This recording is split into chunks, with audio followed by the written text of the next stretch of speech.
Welcome to This Explainer. Today we're dissecting the mechanics behind the wealth gap.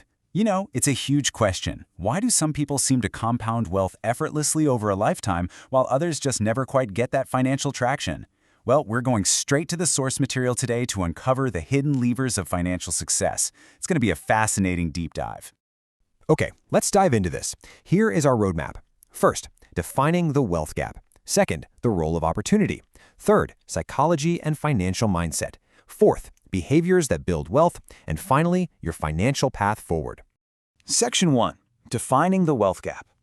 At its core, the wealth gap is really just about the stark divergence in net worth and financial stability among different groups of people.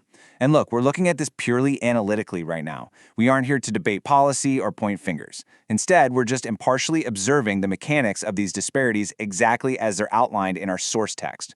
We just want to establish a solid baseline for our analysis today. Section 2. The role of opportunity. Think of opportunity as the foundational playing field for wealth creation. Our source text points directly to systemic conditions, things like macroeconomic trends, geographic advantages, and of course, your baseline access to capital. Neutrally recognizing the sheer weight of these external starting blocks is absolutely essential if we want to understand why wealth trajectories diverge the way they do. It's a massive piece of the puzzle.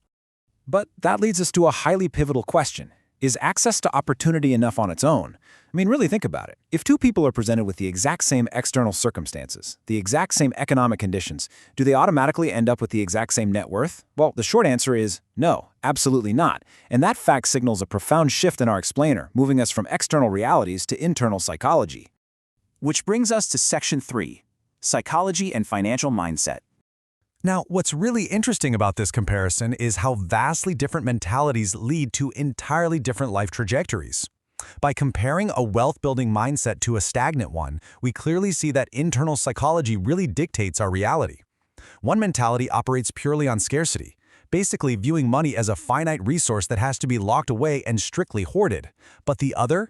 It operates on leverage. It sees money as fuel for a rocket, a tool used to actively generate even further growth.